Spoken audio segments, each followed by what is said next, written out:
அன்பர்களே, நண்பர்களே, உங்கள் பாலுவின் இனிய காலை வணக்கம். இன்று 29/1, அதாவது தை மாதம் 16ஆம் தேதி புதன்கிழமை. இன்று அமாவாசை, அதாவது விசேஷம் இல்லையா, தை அமாவாசை.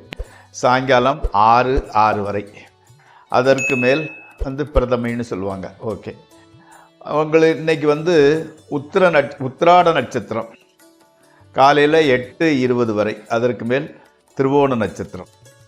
அப்போ சந்திராஷ்டிரமம் மிதுன ராசிக்காரர்களுக்கு உரியது. இன்னைக்கு ராகு காலம் மத்தியானம் 12லிருந்து 1:30 வரை. யமகண்டம் காலையில் 7லிருந்து 9 வரை.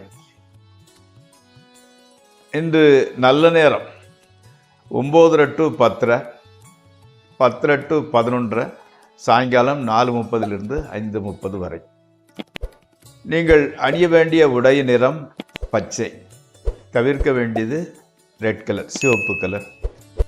சாப்பிடக்கூடியது கர்ட் ரைஸ். ஆமாம், இப்போது நாம் ஜோதிட பாட நிகழ்ச்சியில் செல்வோம். அதில் திருவாதிர நட்சத்திரத்தில் பிறந்தவங்களை பற்றி பார்த்து கொண்டு இருக்கிறோம். திருவாதிர நட்சத்திரம் 2ஆம் பாதத்தில் முதல் பகுதியில், முற்பகுதியில் பிறந்தவர்கள், அதாவது கட்டிய மனைவியை வெறுத்து ஒதுக்கக்கூடியவராக இருப்பார். பிற்பகுதியில் பிறந்தவங்க மனைவியிடம் மனமொத்து வாழ்பவராகவும், தந்தையால் ஆதாயம் காண்பவராகவும், அரசியல் கட்சியில் தொடர்புடையவாகவும் இருப்பார். அதன் மூலம் அவர் உல்லாசங்களை அனுபவிப்பவராகவும் இருப்பார்.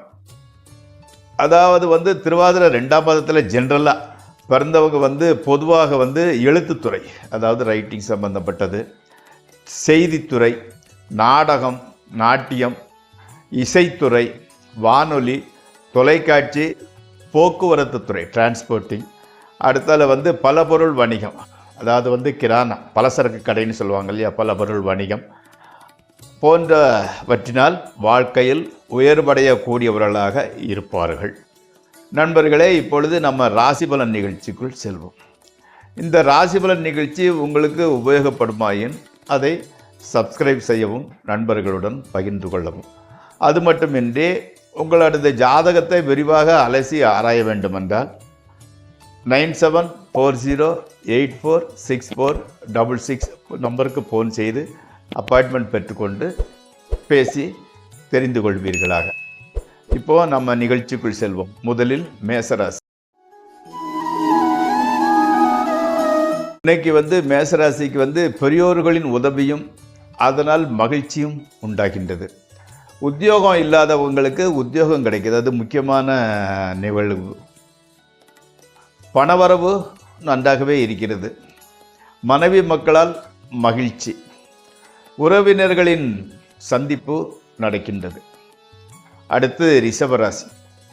விரோதிகள், தொழில்முறை போட்டியாளர்கள் ஆகியோருடன் சிறிது எச்சரிக்கையாக இருந்து கொள்ளுங்கள். நீண்ட நாள்களுக்கு பிறகு பழைய நண்பர் ஒருவரை சந்திக்கிறீர்கள். சாப்பாடு விஷயத்தில் கவனமாக இருங்கள். அந்த பழையது அல்லது உடம்புக்கு ஒவ்வாதது அதையெல்லாம் தவிர்த்து விடுங்கள். ஏன்னா வயிறு சம்பந்தப்பட்ட பிரச்சனை வருவதற்கு வாய்ப்பு உள்ளது.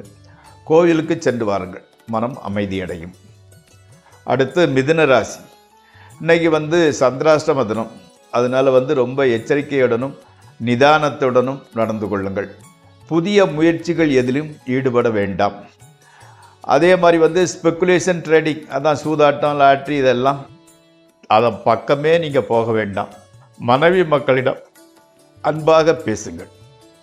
அடுத்து கடகராசி. ஸ்பெக்குலேஷன், ட்ரேடிங் ஆகியவற்றில் நல்ல லாபம் கிடைக்கின்றது. பெண்களால் மகிழ்ச்சி உண்டாகிறது. பிரயாணங்களினால் ஓரளவு நன்மையும் கிடைக்கின்றது. கோர்ட்டு வழக்கு விவகாரங்களில் நல்ல தீர்வு கிடைக்கின்றது. இல்லது செட்டில்மெண்ட்டு ஆகிறது. அந்த பிரச்சனை இதோடு முடிவை அடைகிறது. பொருள் சேர்க்கை நன்றாக இருக்கின்றது. அடுத்து சிம்மராசி. இன்றைய பொழுது இன்பமாகவே கழிகின்றது. நாளைய பிரச்சனை நாளை பார்த்து கொள்ளலாம் என்ற எண்ணம் உண்டாகிறது. டிவி பார்க்குறது, சினிமா பார்க்குறது, விருப்பமான உணவுகளை ஆர்டர் செய்து சாப்பிடுவது என்ன என்று மகிழ்ச்சியாக பொழுதை கழிக்கின்றீர்கள். அடுத்து கன்னிராசி. நட்புடன் பழகி வந்தவருடன் சிறிது அடுத்த ஸ்டெப் காதல் மலர்கிறது. அதாவது நண்பர்களாக இருந்தவர்கள் காதல்களாக மாறிவிடுகிறீர்கள். தொழிலில் ஓரளவு லாபம். நண்பர்கள் உதவியாக இருக்கின்றனர். மனைவி மக்கள் மகிழ்ச்சி ஏற்படும் வண்ணம் நடந்து கொள்கிறார்கள். வீண் செலவு குறைய பணத்தட்டுப்பாடும் குறைகிறது. அடுத்து துளாராசி. புதிய வாகனம், துணிமணிகள், நகைகள் வாங்கக்கூடும். கணவன் மனைவி உறவு மாத்திரம் மகிழ்ச்சியாகவே இருக்கிறது. பொருளாதாரத்தில் ஒரு முன்னேற்றமான நிலை. எதிர்காலத்தில் என்ன தொழில் செய்யலாம் என்ற எண்ணம் தான் கொஞ்சம் இன்னும் ஒரு முடிவுக்கு வராமல் அப்படியே மனசுக்குள்ளேயே போட்டு ஒரு குழப்பத்தை உண்டு பண்ணி கொண்டு இருக்கிறது. அடுத்து விருச்சிக ராசி. பொருள் வரவு ஓரளவு பரவாயில்லை. பெற்றோர்கள் உடல்நிலையும் நன்றாகவே இருக்கின்றது. வீட்டிலையும் சரி வெளியேயும் சரி நல்ல பெயரை பெற்றுக்கொள்கிறீர்கள். கோவிலுக்கு ஒரு டூர் போயிட்டு வர்றதுக்கு பிளான் பண்ணிக்கிட்டு இருக்கின்றீங்க. கணவன் உறவு மகிழ்ச்சியை தருவதாக இருக்கின்றது. நண்பர்களோட சந்திப்பதுடன் மட்டுமல்லாமல் அளவளாவை பேசி மகிழ்கின்றீர்கள்.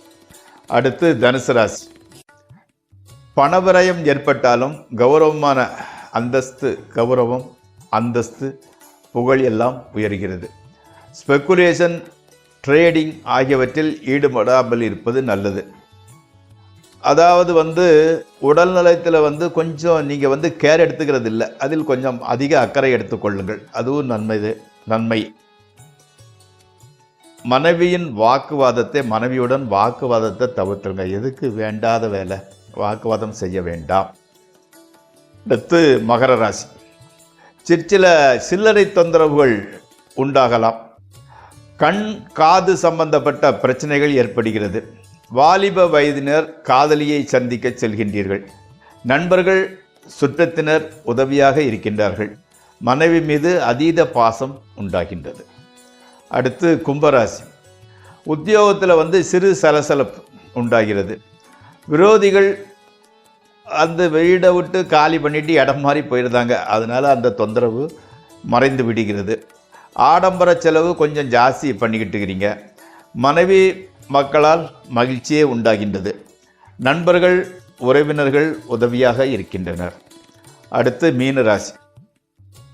பணவரவு நன்றாகவே இருக்கின்றது. வீண் செலவுகள் குறைகின்றன. நண்பர்கள் உதவி செய்கின்றனர். பெரியோர்கள் மேலதிகாரிகள் ஆதரவும் உதவியும் கிடைக்கின்றது. வியாபாரிகளுக்கு லாபம் கிடைக்கின்றது. வாலிபர்கள் காதலில் விழுகிறீர்கள். மனைவி மூலம் ஆதாயம் உண்டாகின்றது. கணவன் மனைவி உறவும் கூட மகிழ்ச்சியாகவே இருக்கிறது.